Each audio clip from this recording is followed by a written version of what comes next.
नमस्कार दोस्तों, स्वागत है आप सभी का हमारे YouTube चैनल पर। दोस्तों हम पढ़ रहे थे विराम चिन्ह और विराम चिन्ह में दोस्तों आज हम पढ़ेंगे अल्प विराम के बारे में।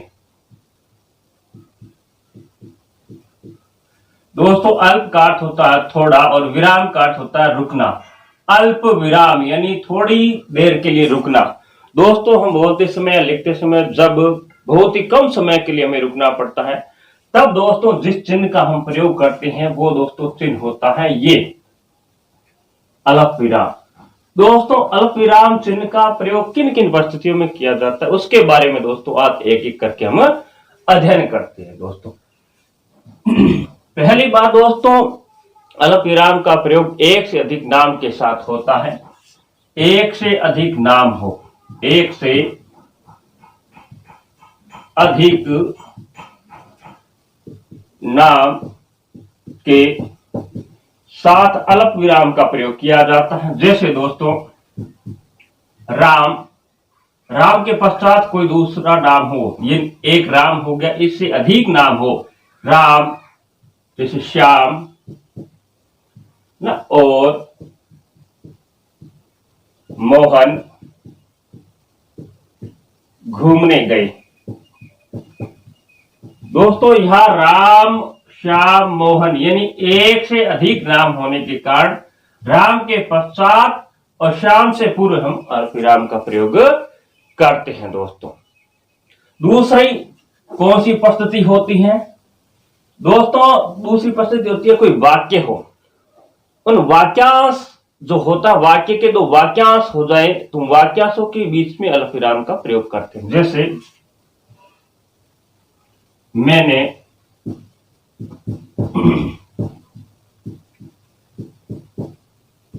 शैलेंद्र को गीतकार नहीं कवि माना। अब दोस्तों यहां एक वाक्यांश है और ये एक वाक्यांश है। दोस्तों इस वाक्यांश के पश्चात और इस वाक्यांश से पूर्व हमने अल्प विराम का प्रयोग हुआ है। तो दोस्तों विभिन्न वाक्यांशों के साथ भी इसका प्रयोग किया जाता है। दोस्तों और दोस्तों इसका प्रयोग कहां किया जाता है? हाँ और नहीं के पश्चात अल्प विराम का प्रयोग होता है। दोस्तों हाँ और नहीं के बाद में अल्प विराम का प्रयोग होता है। जैसे दोस्तों हाँ यह काम हो सकता है, जैसे नहीं यह हो नहीं सकता। तो दोस्तों यहां हा के पश्चात और नहीं के पश्चात, हा और नहीं के पश्चात अल्प विराम का प्रयोग किया जाता है। यह हुई तीन कंडीशन। चौथी कंडीशन के बारे में जानते हैं कि और कहां पर अल्प विराम का प्रयोग किया जाता है। दोस्तों वाक्यांश या उपवाक्य को अलग करने के लिए भी हम अल्प विराम का प्रयोग करते हैं। यानी कोई वाक्यांश हो या दोस्तों उपवाक्य हो, इसको दोस्तों अलग करने के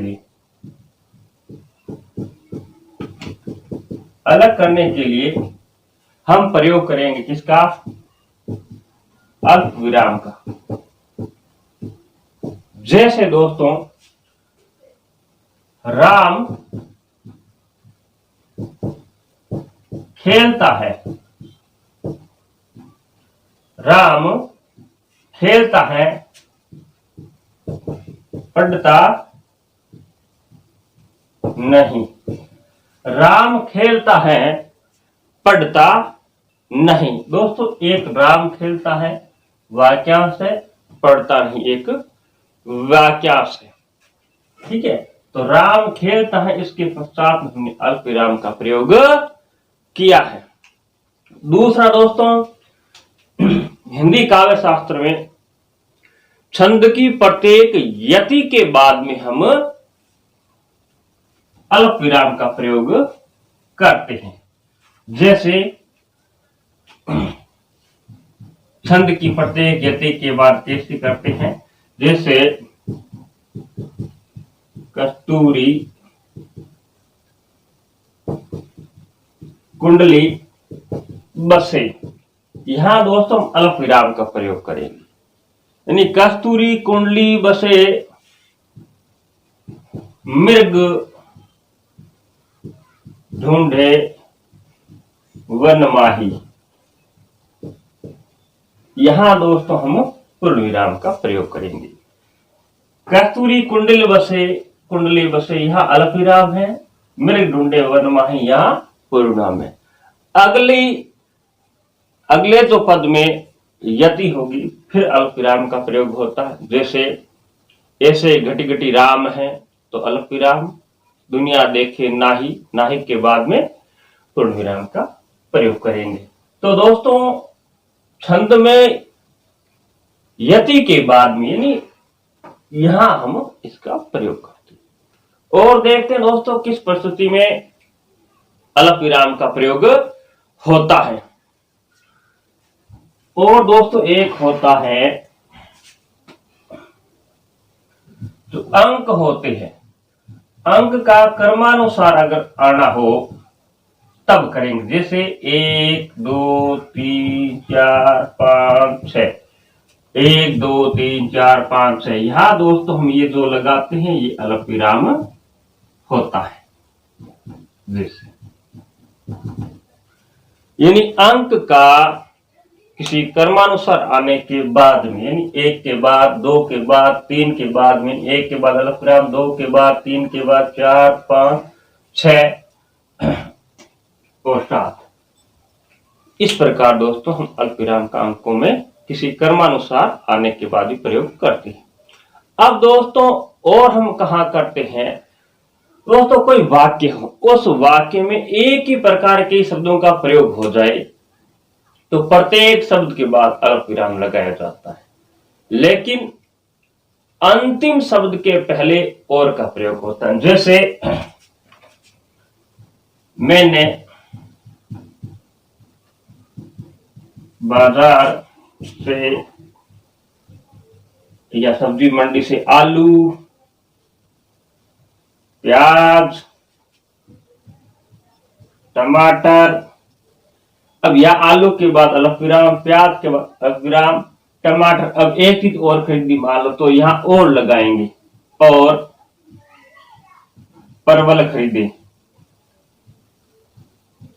तो दोस्तों आलू के बाद में अल्प विराम, प्याज के बाद अल्प विराम, टमाटर के बाद में और लगे, क्योंकि अंतिम है, अंतिम से पहले और का प्रयोग होता है। और दोस्तों एक संबोधन में हम प्रयोग करते हैं अल्प विराम का। संबोधन में कैसे, जैसे भाइयों कार्यक्रम आरंभ होने वाला है ना, भाइयों कार्यक्रम आरंभ होने वाला है। तो दोस्तों यहां भाइयों के बाद में हम अल्प विराम का प्रयोग करते हैं। आइए देखते हैं और कौन सी कंडीशन में हम इसका प्रयोग कर सकते हैं। इसके अलावा दोस्तों युग्म शब्दों में अलगाव या अलग दिखाने के लिए हम अल्प विराम चिन्ह का प्रयोग करते हैं। जैसे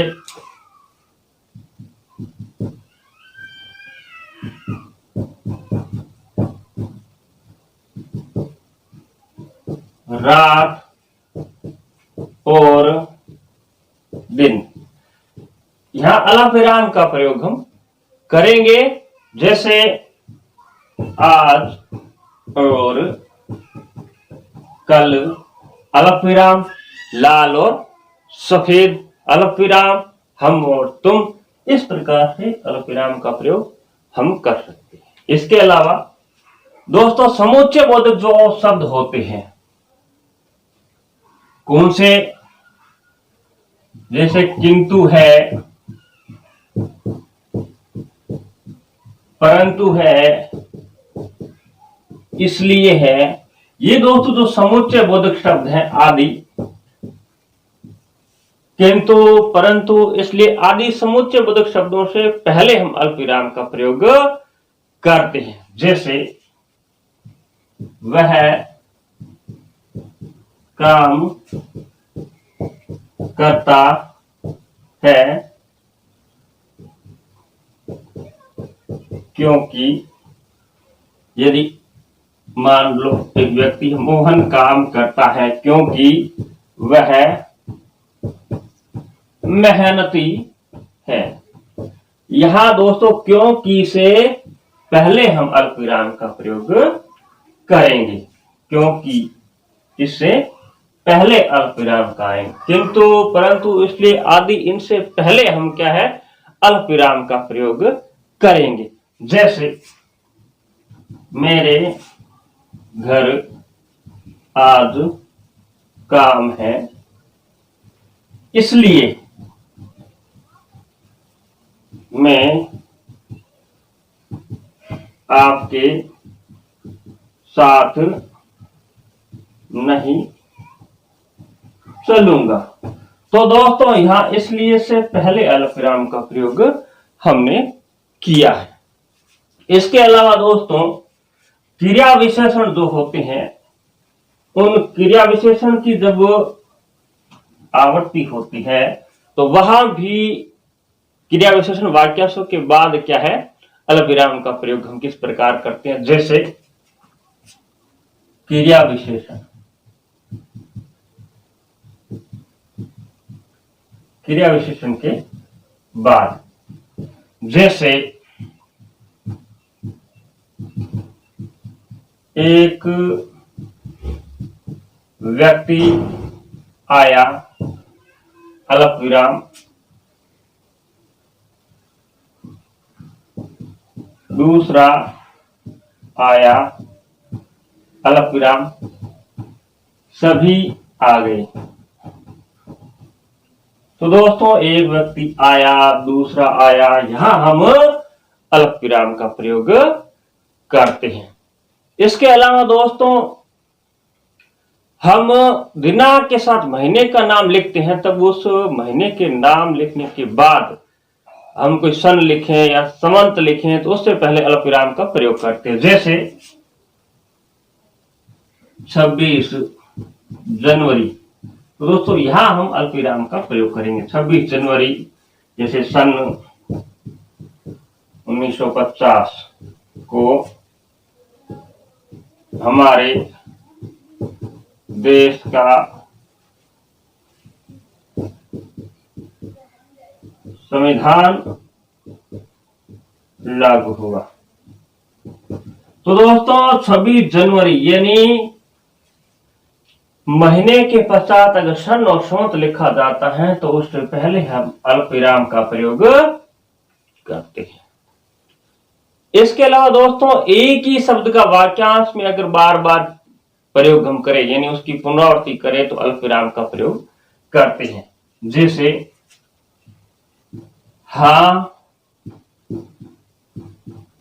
हाँ हाँ हाँ ना, हाँ हाँ आप आ जाओ या आप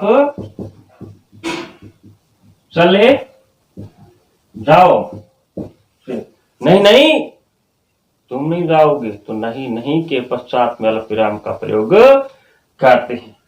और दोस्तों अल्पविराम का प्रयोग हम किस परिस्थिति में कर सकते हैं देखते हैं। जैसे दोस्तों किसी कथन हो, किसी का यानी उदाहरण हो, उसके पश्चात हम अल्पविराम का प्रयोग करते हैं, यानी उदाहरण से पूर्व किस प्रकार होता है। जैसे सुभाष चंद्र बोस ने कहा। ये दोस्तों वाक्यांश हुआ। यहां अलग विराम लगाएंगे, फिर सुभाष चंद्र बोस के कथन को शुरू करेंगे। तुम मुझे खून दो, मैं तुम्हें आजादी दूंगा। तो दोस्तों सुभाष चंद्र बोस ने कहा, यहां लगाएंगे अल्पविराम का प्रयोग, यानी उदाहरण से पूरे अल्पविराम का प्रयोग किया जाता है। दोस्तों ये था अल्पविराम के बारे में छोटा सा वीडियो की अल्पविराम का प्रयोग किस प्रस्तुति में होता है। हमने कुछ प्रस्तुतियां समझी। अगले वीडियो में दोस्तों मिलते हैं बाकी विराम चिन्हों के साथ। तब तक के लिए नमस्कार।